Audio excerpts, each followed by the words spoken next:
존경하는 대한민국 국민 여러분, 해외에 계신 해외 동포 여러분, 어서오세요. 페페TV입니다.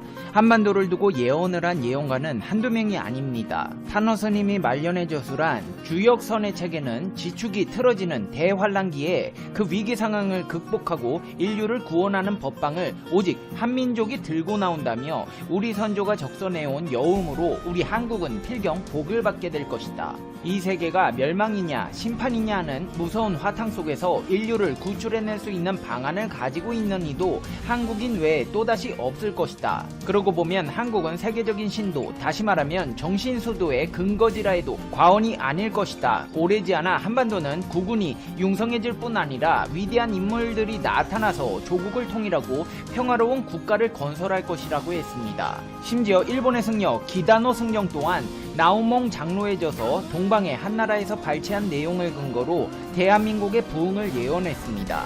사실 예언가들의 예언이야 근거 없이 직관적이고 주관적인 해석에서 비롯되어진 것들이 많아서 신빙성이 떨어진다고 할 수 있겠지만 전세계 학자들 또한 이런 예언을 내놓고 있어 그 주장에 신빙성을 더하고 있는데요. 대한민국이 전세계를 주도할 것이라는 이유에 대해 자세히 알아보겠습니다. 페페TV 팩트 체크. 세계적인 미래학자 제이슨 생커 프레스티지 이코노믹스 회장이자 미국의 1위 미래학자의 예언이 화제가 되고 있습니다. 대한민국이 미중 갈등 속 혼돈의 상황 속에서 승자가 될 것이라는 것입니다. 블룸버그가 뽑은 세계 최고 미래학자로 꼽히는 제이슨 생커 회장은 2009년에 설립한 컨설팅 업체 프레스티지 이코노믹스의 회장과 미래를 예측하고 새로운 기술과 흐름을 전략적으로 활용할 수 있는 경제, 경영, 전망 분석가를 양성하는 퓨처리스트 인스티튜트 회장을 맡고 있습니다. 특히 프레스티지 이코노믹스는 2011년 이후 블룸버그가 선전한 예측 정확도 랭킹에서 여러 부문에 걸쳐 25차례 1위에 올랐습니다. 제이슨 생커 회장은 2018년에 세계 최대 규모의 투자 정보 사이트인 인베스토피디아에서 가장 영향력 있는 경영 자문가 100명 가운데 1위로 선정되기도 했습니다. 올해 4월에 내줘서 코로나 이후 세계는 미국 아마존 베스트셀러 1위는 물론이고 국내 코로나 관련 서적 중 가장 많이 팔린 서적으로 기록되기도 했습니다. 미래학자 제이슨 생커 프레스티지 이코노믹스 회장은 다가오는 신인류의 시대라는 주제로 개최한 2020 글로벌 인더스트리 쇼퍼런스에 참가해 기조 연설자로 나섰는데요. 그의 주장에 따르면 앞으로 미중 간 대결 구도는 심화될 가능성이 높습니다. 첨단 기술 제품을 만드는 한국은 노트북, 스마트폰, 텔레비전 수요 증가를 보게 될 것입니다. 누군가는 중국이 점유했던 시장 점유율을 차지하게 될 것입니다. 코로나19 이후 미중 간 무역 갈등이 더 심화되고 전 세계적으로 자유무역 기조가 쇠퇴될 것으로 전망되고 있습니다. 해피엔딩은 기대하지도 않으며 제2의 냉전이 꿈틀대고 있을지도 모릅니다. 최근 몇 년간 자국 중심주의로 선회한 미국에서는 오히려 중국 중심의 글로벌 공급망에 문제가 있다며 현 긴장 상황을 합리적으로 여기는 분위기가 팽배합니다. 미국이 가장 선호하는 건 북미로 흩어져 있던 제조기업들이 다시 미국으로 돌아오는 것입니다. 무엇보다 미국이 바라는 시나리오는 제조업체들의 탈중국입니다. 앞으로 이러한 추세가 더욱 심화될 것인데요. 미국은 의료, 바이오, 개인 의료장비, 의료무역협정과 북미 자유무역협정 지역에서 할 수 있도록 적극적으로 유도해 나갈 것입니다. 미국이 제조업 탈중국을 주도하고 나설 것인데 무역 분쟁 후 목도해온 다양한 양상들을 보면 현재의 흐름을 읽을 수 있습니다. 이런 상황 속에서 첨단 IT 제조업에 강점이 있는 한국이 어부지리를 얻을 수 있습니다. 중국이 파이를 차지하고 첨단 기술을 주도할 누군가가 필요한데 한국이 중국에서 해오던 역할을 통째로 가져오며 혜택을 보고 주도권을 얻을 수 있다는 것입니다. 특히 첨단 기술재를 양산하는 한국 같은 국가는 노트북, 스마트폰, 텔레비전 수요 증가를 목도하게 될 것입니다. 이런 수요는 현재에만 국한된 것이 아니라 스마트 기기가 점점 보편화되면서 누군가는 중국이 점유했던 시장 점유율을 차지하게 될 것이라는 것입니다. 놀랍게도 이 같은 제이슨 생커 회장의 주장은 적중에 현실화되고 있는 형국인데요. 미국 정부의 대중국 무역 제재가 이어지는 동안 한국이 반사 이익을 누리고 있다는 연구 결과가 나왔습니다. 한국무역협회 국제무역통상연구원이 발간한 미국의 대중국 무역 제재 이후 미국 내 수입시장 점유율 변화와 시사점 보고서를 보면 중국산 물품에 대한 미국의 관세율 인상이 본격 단행된 2018년 이후 미국 수입시장에서 중국산 비중은 2018년 상반기 17.25%에서 올해 상반기 13.21%로 4.04포인트 감소했습니다. 미국에서 지난 2018년 7월부터 4차례에 걸쳐 중국산 수입품에 대해 품목별로 7%에서 25%포인트까지 추가로 관세율을 올리다 보니까 세금의 영향을 받은 중국 기업들의 활동이 위축된 것입니다.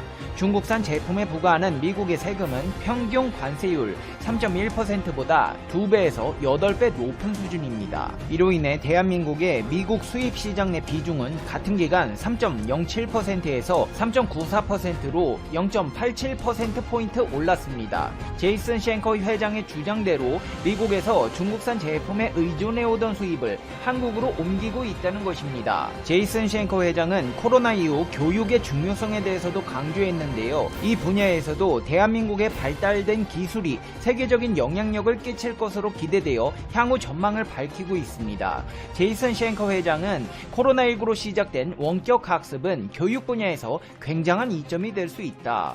어디서나 배울 수 있고 학위를 딸 수 있는 계기가 마련되었다. 코로나19로 시작된 원격 학습이 그동안 변하지 않았던 교육 분야를 바꾸는 계기가 될 것이다. 그 사회를 이루는 사람들의 교육 수준이 그 사회를 대변한다. 보편화된 원격 학습으로 앞으로 더 많은 사람들이 고등교육을 받게 될 가능성이 높아졌다고 강조했습니다. 쉔커 회장은 코로나19로 생긴 변화는 교육의 접근성이라는 측면에서 주목돼야 한다. 등하교를 할 필요가 없고 교육에 대한 접근권이 활짝 열리게 되면 대학들은 선택을 받기 위해 경쟁을 펼치게 되고 학비도 떨어질 것이다.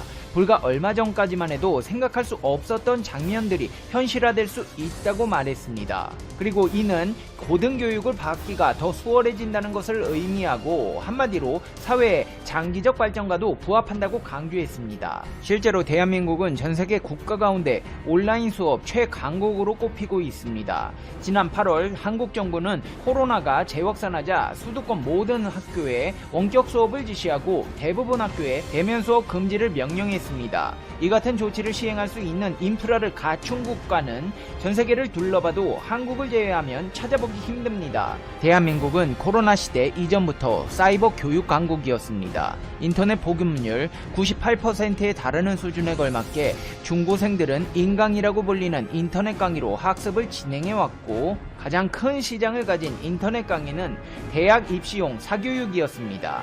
가중된 취업난과 자격증 취득, 어학시험에 대한 수요 등으로 인해 성인용 대상 인터넷 강의 시장도 빠르게 성장하고 있습니다. 특히나 온라인으로 진행하는 포스트 코로나 시대의 핵심 트렌드로 떠오른 것 중 하나가 바로 사이버 대학입니다. 사이버 대학은 배움에 있어 시간과 장소에 구애받지 않는다는 점이 큰 강점으로 꼽히고 있는데요. 지난 20년 동안 쌓아온 비대면 온라인 수업 노하우, 파격적인 시설 투자 등으로 온오프라인 교육에 좋은 점을 갖춘 지 오래입니다. 원격 대학은 정보통신기술을 이용한 가상의 공간에 학습자가 시간과 공간의 제약 없이 교수자가 제공한 교육 서비스를 제공받고 일정한 학점을 이수한 학생들에게 학사학위 또는 전문 학사학위를 제공하는 고등교육체제를 의미합니다. 1999년 공표된 평생교육법에 의해 온라인 기반의 사이버 대학은 더욱 활성화되고 있습니다. 2001년 첫 발을 뗀 뒤 20해 동안 폭발적으로 성장한 사이버 대학은 설립 당시 9개 대학 재학생은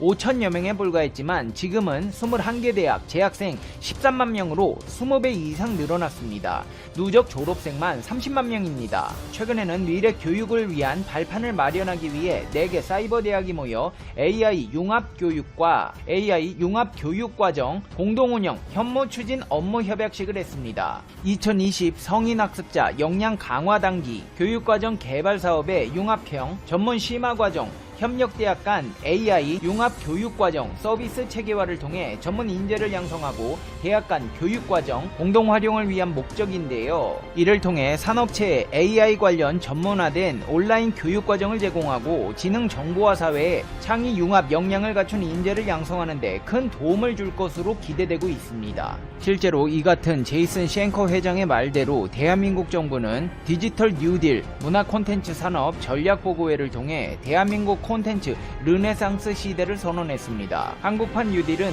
디지털 뉴딜과 그린 뉴딜을 양대 축으로 합니다. 한국 정부에서는 세계를 선도하는 디지털 콘텐츠 국가로 대한민국이 도약할 것이라며 정부는 한국판 뉴딜로 디지털 콘텐츠 산업의 생태계를 더 크게 육성할 것이라고 강조했습니다. 이를 위해 기술 기반 경제에 문화를 융합하고 콘텐츠의 디지털 전환 선도, 디지털 콘텐츠로 따뜻한 포용 국가 선도 등을 추진해 나가겠다고 밝혔습니다. 한국 정부에서는 원래부터 베트남은 별다른 말이 없었다.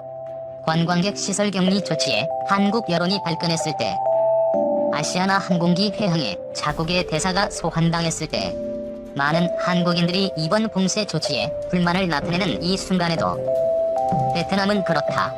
아직은 많은 점에서 서투르고 투박한 면이 많다. 가끔은 설명이 부족해 답답할 때도 많다. 정부의 공식 발표조차 대변인이 나와 애매모호한 언급을 하곤 그것이 보도되는 것이 전부일 때도 있다. 이는 비단 정부 정책뿐만이 아니다. 베트남 기업을 상대할 때도 개개인을 만날 때도 확실성을 부여하지 않는 어떤 공통적인 특성이 연결돼 있다. 혹자는 이러한 특성을 한 가지 사례로 한국과 베트남의 차이를 명확히 설명한다. 예컨대 한국은 화나는 일이 있으면 그 이전에부터 수없는 경고와 협박을 일삼는다. 그러다가 정작 행동을 하려고 하면 멈칫하고 정작 실행에 옮기는 경우는 극히 드물다. 하지만 베트남은 다르다. 화나는 일이 있어도 경고나 협박은 없다. 꾹 참는다. 그러다 참을 때까지 참다가 바로 행동을 시작한다. 최근 한국과 베트남 관계에 대한 온갖 우려가 쏟아지며 걱정과 비난을 하는 글들이 쏟아지고 있다. 일부 언론들은 높아진 비난 여론을 오히려 부채질하면서 미리 짜놓은 마냥 포스트 베트남 투자철을 거론하게 바쁘다. 이제 말만 보면 당장이라도 한배 관계는 암흑기에 접어든 것만 같다. 마치 바둑에서 보자면 해서는 아직 흑돌을 움직이지도 않았는데 해설자 마음대로 흑돌의 투수 세수를 앞을 예단한다. 지금까지 회자되는 2달 전 아시아나 항공기 회항도 이런 관점에서 비유할 수 있다. 베트남 정부는 한국발 항공기의 착륙을 주변 공항으로 요청했을 뿐이다. 다만 중앙부처와 관계기관의 혼선으로 통보 시간이 늦었다. 이에 따라 아시아나 항공기 기장은 새로운 활주로에 착륙하는 것에 우려를 나타내고 본국으로 회항을 결정했다. 이를 두고 국내 여론은 들끓어 베트남이 착륙 자체를 금지했다며 비난을 퍼부었다. 일부 극성스러운 네티즌은 아예 베트남 전쟁과 공산당 증오 발언까지 언급하며 메카시즘적 발언까지 서슴지 않았다. 국제항공법상 해당 국가의 요청 시 항공기를 주변 공항으로 안내할 수 있는 규정이 있는데도 말이다. 한국이 베트남 투자 대국으로 올라서고 전략적 협력 관계가 된 지 11년. 여전히 우리가 베트남을 바라보는 한 단면이다. 그동안 수많은 기업들이 진출하고 각 정부 기관은 사무소를 본부까지 격상하며 베트남 알기에 열을 올렸지만 현실은 이렇다. 마찰이 일어나자 베트남 정부의 정책 결정 과정이나 베트남의 특성을 이해하고자 하는 시각은 거의 없다. 제 맘대로의 한국식 해석이 난무한다. 무엇보다 우리가 바라보는 베트남의 일면은 공산국가라는 점이다. 특히 북한식 공산당 체제에 길들여져 온 탓이 크다. 일단 한국에서는 공산당 하면 폐쇄성과 수직적 구조를 바라본다. 북한에서 절대 권력자의 한마디를 던지면 모든 당과 정부 간부는 일사불란한 지휘 아래서 체계를 만든다. 감히 영도자의 의견은 거역할 수 없는 신성영업이다. 하지만 베트남 공산당을 북한식 공산당과 비교하기에는 큰 무리가 있다. 같은 공산당이기엔 겉보기만 같을 뿐 속으로는 완전히 다르다는 것이다. 베트남 정치 전문가인 이한우 서강대 교수에 따르면 베트남 정치 체계는 민주적, 포용적 요소가 접합해 있다. 비록 당과 정부가 한 몸인 공산당식 체계가 있으나 아무리 중앙정부라 해도 수직적으로 모든 부분을 관할하지 않는다. 많은 부분이 지방정부에 재량이 주어진다. 이는 지방정부뿐만이 아니라 각 부처와 각 업무를 담당하는 기관에게도 마찬가지다. 또한 베트남 의회의 권한이 강해지면서 권력 집중도 생각보다는 많이 다르다. 선거도 간접 방식이 아닌 국민들 손으로 직접 뽑는다. 베트남 조국 전선위원회를 통해 공천을 받지만 복수 후보가 나온다. 즉, 인물 중심의 선거가 이루어지는 민주성이 나타난다는 것이다. 앞서 벌어진 다낭 시설격리 또한 마찬가지다. 한국에서는 관광객의 시설격리가 이루어지자 외교부의 통보도 없이 이루어진 점이라며 성을 냈다. 하지만 베트남 정부는 이미 수일 전부터 중앙정부 차원에서 명확하지는 않지만 입국 제한 발언을 시사한 바 있다. 그러자 베트남 일부 지방정부는 이를 일부 확대 해석하는 실수 아닌 실수를 했다. 이에 따라 총리 지시를 소급 적용해 다낭에 온 한국 관광객들이 시설격리 조치됐다. 저희도 시설격리냐에 대한 명확한 기준을 알려드리고 싶지만 이를 파악하기가 쉽지가 않습니다. 베트남 국가지도위원회에서 의견을 내도 각 지방정부와 각 부처가 이를 각기 해석합니다. 또 총리 지시문을 보면 명확히 떨어지지 않고 해석하기에 따라 달라질 수 있는 점도 많아 어려운 점이 많습니다. 한국인 시설격리 문제가 불거졌을 때 대응의 어려움을 토로한 현지 외교관의 전언이다. 시설격리냐, 자가격리냐, 베트남 입국 정책 기준이 명확해지기 전까지 오락가락했던 이유다. 이처럼 베트남은 지휘 체계는 우리의 생각과는 크게 다르다. 그나마 요즘엔 코로나라는 준정시 상황이라 그나마 각 규정을 많이 통일화했다. 평소 같으면 총리 공표령이 지방으로 내려가는데도 시일이 상당히 걸린다. 또 공표령의 자체가 해석의 여지가 많아 지방정부에 권한을 주는 측면이 많이 있다. 이에 따라 항공기가 회항했다면 이게 베트남 중앙정부의 책임인지 해당 부처의 책임인지 또 베트남 민간 항공국 때문인지 쉽게 분간하기 힘들다. 우리는 한 가지 사실을 이따금 외면한다. 한국가나 사회를 바라볼 때는 복합적으로 바라봐야 한다는 것이다. 주요 민주정치 제도인 대통령제, 내각제, 이원집정제도 적용 방식에 따라 수많은 변수가 있다. 그리고 각국은 각자 고유한 문화적 특성에 따라 정부 정책의 프로세스를 진행한다. 우리가 생각하는 것처럼 단순히 베트남 공산당 한국 입국 금지라는 3단 문법으로 해석하는 문제가 아니란 얘기다.